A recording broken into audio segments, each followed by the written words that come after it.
नमस्कार बंधुगण। World test championship तृतीय दिन खेल समाप्त हो जाए टिके टिके आपण को मन पकई देवाई रिवाइंड करने ए वीडियोटी प्रस्तुति। विश्व टेस्ट चैंपियनशिप रोमांचक फाइनल मैच रे तृतीय दिन आशा करा जाऊ नथिबा साउथ अफ्रीका दल बढ़िया बैटिंग करी 282 लक्ष्य को छुईबा पाई चेष्टित अछि एवं 2 विकेट हरई सारी 213 रन कर सारी यहीटारे से माने विजय पाई आउ 69 रन दरकार। 8टी विकेट से माने हाथ में अच्छी। आशा करा जाए से माने यह को परिवर्तन करेंगे, किंतु ऑस्ट्रेलिया भी किसी कम नुहे। से दुई थर नहीं सारी एथर मध्य नबार आशा रखी से भी हाट्रिक करने को चाहूँगी, किंतु एथर आम नुआ राजा देखा ना पुराणा राजा को सीटी बसैबा ताहा आज 69 रन 8 विकेट कौटा हम अवश्य खेल आहरी काली पर्यंत अच्छी पंचम दिन तापर भी रिजर्व डे रखाई सुविधा असुविधा हेले 16 तारीख की मध्य रिजर्व डे रखा छाड़ू से कथा आम बर्तमान आसीजा आज ही खेल सर। ऑस्ट्रेलिया प्रथम पाली 212 रन एवं दक्षिण अफ्रीका प्रथम पाली 138 रन। ऑस्ट्रेलिया द्वितीय पाली पुणी 207 रन। दक्षिण अफ्रीका द्वितीय पाली बैटिंग चली 213 2 विकेट विनिमय 56 ओवर से खेली। तृतीय दिन खेल अफ्रीका पाई गुरुत्वपूर्ण थिला, कारण से माने एक छोट लक्ष्य पूरण करने को चेष्टा करुनथिले। चतुर्थ पाली बहुत डेंजरियस पाली थाए। चतुर्थ पाली खेलिबा टेस्ट रे बड़ असाधारण। जदि से माने एटा को जीतुचंती से माने निश्चय चैंपियन हबार योग्य। एही दिन तांकर सुंदर ओपनिंग आरंभ करथिले, किंतु रिकिल्टन केवल 9 रन करी माइकल स्टाइन को बॉलिंग रे एलेक्स कैरिंग को कैच दे पकई थिले। तापरे मुल्डर आसिले जे कि 27 रन कले, से मध्य स्टार को शिकार हो गले एवं मार्शन लाबुशान द्वारा कैच हेले। 70 रन रे 2टी विकेट पड़ जावा पर ऑस्ट्रेलिया को आशा देखा जाउथला, हेले ही शक्ति को दुर्बल करदेले दक्षिण अफ्रीकार कैप्टेन टेम्बा बाभुमा एवं अनुभवी बैट्समैन आलेन मार्क्रम।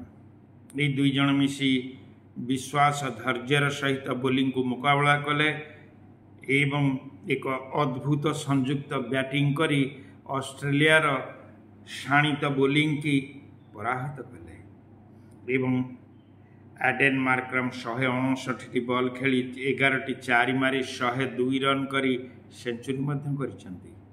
टाम्बा बाबुमा 121 बॉल खेली 5टी 4 मारी एवं बड़ डेंजरियस परिस्थिति रे 65 रन करी 2 जन जाक बैट्समैन अपराजित अछंती। आज से माने सेठी खेल आरंभ करिवे एवं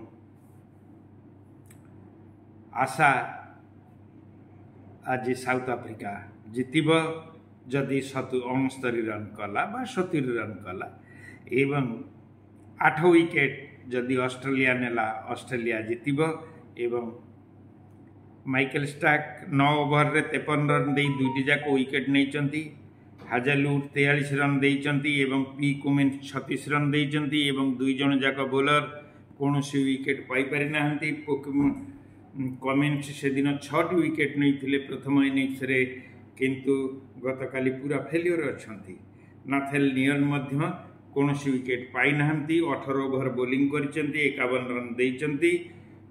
तेणुकरी केवल माइकल स्ट्राइक ऑस्ट्रेलिया बोलर छड़ा अन्य कहीं पाई ना। मैच आरंभ रे ऑस्ट्रेलिया प्रथमे जेतेबेले बैटिंग करिथिला किंतु समस्ते भाभी थिले जे साउथ अफ्रीका बोधे भूल करिछि ताकू टॉस जीति बैटिंग देइछि ना, किंतु से माने बड़ा कंडीशन को टेस्ट मैच को गोटे बढ़िया कंडीशन को नहीं आछंती। अवश्य प्रथम इनिंग्स रे साउथ अफ्रीका टिके भल खेली पारि नथिले। यही वर्ल्ड टेस्ट चैंपियनशिप फाइनल किए जीतिब? दक्षिण अफ्रीका तांकर इतिहास बनैबे कि नुआ इतिहास रचिबे कि ना सही ऑस्ट्रेलिया आपण को पुराना आमर पुणी सम्राट पुणी घूरी घूरी घूरी घूरी चेयर रे बसी जीव कि? आसंतु यही दृश्य को आज आम मनभोगी अनुभव करिबा दिन 3:30 रे एवं यह ही हूँ महासंग्राम, यह ही हूँ गोटे बढ़िया टक्कर जोठी विजय केवल बल नुहे धैर्य मनोबल और नीति अंतिम परीक्षा हुए।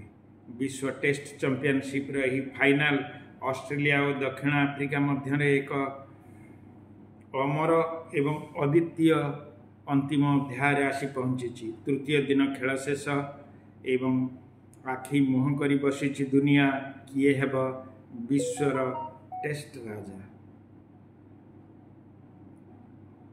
एवं यह हूँ रणभूमिर सूत्र। आज जीतबार अवसर एठी रही बहुत इतिहास गढ़वार अवसर मध्य रही। दक्षिण अफ्रीका होउछि जयर द्वार देश रे अछि। मात्र 69 रन रे एक स्वप्न साकार करि परिबो, किंतु ऑस्ट्रेलिया से दल जो चमत्कार गढ़ी दे थाए लास्ट रे बोलिंग तांकर एकदम बढ़िया होता है। तेबे किए जीतिबो? एक नुआ राजा की ना पुणी पुराना सिंहासन शासक फेरी आसबे? आसंता काली जानिबा को पड़िबो जेतेबेले इतिहास तार निजर आखि खोलिबो। से पर्यंत धैर्यर सहित रहिबा। आसंतु रमेश स्पीक्स को सब्सक्राइब करिबा। रहुछि नमस्कार।